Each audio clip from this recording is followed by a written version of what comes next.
you can give us whatever you think here. They're all Catholic. Now, Dave, what's your opinion of the Catholic Church? Is there anything that you completely agree with? That's a nice question. So there's obviously lots of stuff you would disagree with the Catholic Church. What do you agree with? Maybe you're not that familiar with what the church teaches. I don't know. Well, you referenced, or the other questioner referenced Bishop Aaron before, who I've had on my show a couple of times, who I think is a really excellent communicator of the ideas of the Catholic Church, and I think is a really good person. And of course, yes, we have agreed to disagree on certain things. I can tell you this, that most of my friends who are Catholic, who are believers in Catholicism, are basically good people. I mean, I think they're basically good people. So I mean, you want me to pick like a specific tenet of Catholicism? No. I mean, I don't know. I mean, here's a question that you might be able to answer. But were you surprised just how cool Orthodox Christians were? I mean, because I'm sure there was a time where like you were fighting for your so-called same-sex marriage to be, put forth. And I'm sure at that point you were like, what the hell is wrong with all these Christians? Has your opinion of Christians changed as you've gotten to know them? And I don't just mean like liberal, wacky Christians who don't actually believe what the Bible says. I mean people who believe in what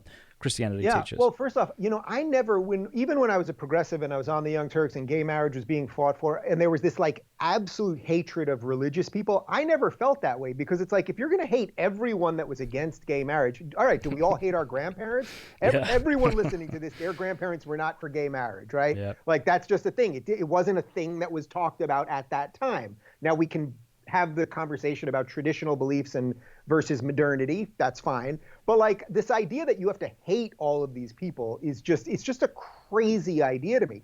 What I can tell you is this: last year I spoke at Liberty University. It is the largest evangelical college in the United States. I spoke at their convocation on, I think it was on Sunday morning, and it was in front of 14,000 people. 14,000. It was a true, it felt like a political rally. To put it in context, the largest audience that I think Jordan and I spoke to, if I'm not mistaken, was Melbourne, which was about 5,000 people, maybe 6,000 people. So it was massive. What I can tell you is these evangelicals were respectful, decent, fun. I then spent the day wandering around campus. Yeah. And people were coming up to me and hugging me and high-fiving me and taking selfies. And it's like, do we have some disagreements? Yeah. But zippity damn doodah. Right, yeah. But they actually... These are not the bad guys. You can't tell me these are the bad guys. Thank you for watching this clip. You can click here to watch the full episode. And I want to say a big thanks to our sponsors and to our amazing patrons for making all of this possible. Please do us a favor before you go. Click that subscribe button and then the bell. And that way YouTube will be forced to let you know every time we put out a new episode.